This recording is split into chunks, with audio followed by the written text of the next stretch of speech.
Hey everybody, welcome back. Let's talk about higher level reviews. I'm only going to give you my experience with them. I'm not going to give you any tips because there are no tips to give with a higher level review except for when to go get one, right?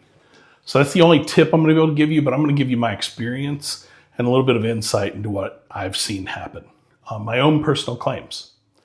So I have had over the course of 12 years, I have had 3 higher level reviews that I have requested. And higher level reviews, just by definition, are that you do not agree with whatever the initial rater, VA disability rater, gave you. They either gave you a 0, or they denied you, or they gave you a 10%, but you think you deserve 30 or 50 based on the evidence and all of the information that you've already given. There's no new evidence that goes into an HLR, okay? Nothing. You cannot submit anything else. If you have additional evidence, HLR is not the way, supplemental is the way, okay? So with that, I've been through 3, like I said, HLRs, okay? One of them was not favorable at all. It said, we reviewed it again, and while we see what you're saying, it still does not mean that you're going to get more, right? And specifically, it was, we're not going to increase what we're already giving you, is what the higher level reviewer gave. And, they give decisions just like they do in a rating decision letter. You're going to get a rating decision letter from the HLR. It's basically going to say, hey, we agree with everything that the rater already said. Here's what was favorable, here's what was unfavorable, and it's your job to go get a supplemental put in after that, okay? My second one, they gave me a favorable rating, but they gave me a 0%.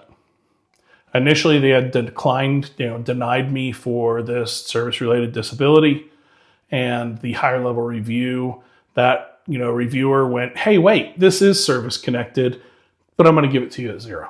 Now, I have proof, and I thought I had already provided them proof that it needed to be much higher than a 0. So now I'm going to go back and revisit that and say, hey, thank you for the 0, but here's all the proof that says, according to your rules, that I need to be rated higher than that.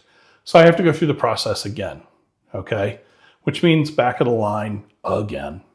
And 6 more months of my life again. But I had gotten somewhere. I went from not rated to rated 0. You can build on rated 0. You can't build on not rated, okay?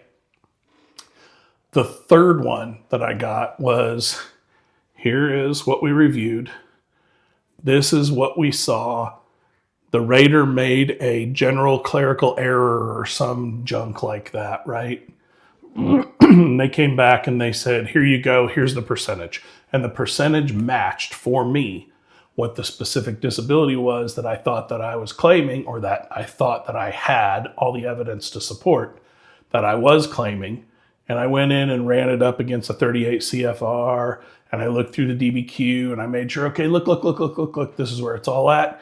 Great. Got the higher level review after the initial rater told me no, and they brought me in at the right percentage. They gave me the service connection, and I was happy.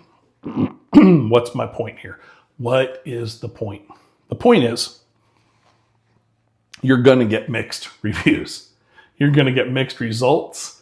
Everything is going to come back individually. Each one of your higher level reviews that you go through is going to be very, very unique. I told you I was going to give you one tip out of this whole thing. And that tip is, if you're going to consider a higher level review, go back and look at everything that you submitted for your initial, right? Your initial disability rating. Make sure it's all there. If it's not all there, file the supplemental first. Yes, it's going to take longer, but you're going to retain that effective date. The back date is basically what I'm saying. You're still going to retain that effective date.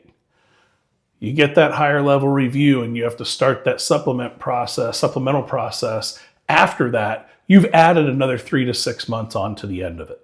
Don't do that to yourselves, okay? Go in, make sure that you submit everything that you have up front for your claims. If you've submitted everything you have up front and you've looked over the 38 CFR, or you've consulted with somebody who looked over the 38 CFR for you or with you, and you've determined that, hey, I'm supposed to be 30%, or I'm supposed to be 50%, or I'm supposed to be 10% even. With all of the information that you've already provided, then get your higher level review. Because all you have to do is check mark, click, higher level review. You're not supplying any more information. You can't put a statement in. You can't put any more evidence in. It's strictly, I think your rater sucks. That's not really, I think your rater sucks. I think your rater missed something. They suck. And then I'd like for you to review it because you're a higher level.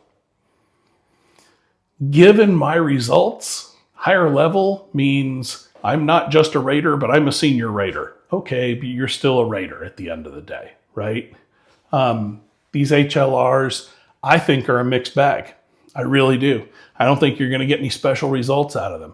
I think you're going to get exactly what you could do for yourself by looking through the 38 CFR, looking at the criteria for each one of the service-connected disabilities, making sure you prove that service connection and making sure you fit in there and putting all of that evidence up into your initial claim. If you have done that, raters make mistakes. Some raters are flat out lazy. I'm going to say it because I'm not a rater and I don't work for the VA. So some of those raters suck, all right? And some of them are decent, but you don't know which one you're going to get. And we don't know how often they move around.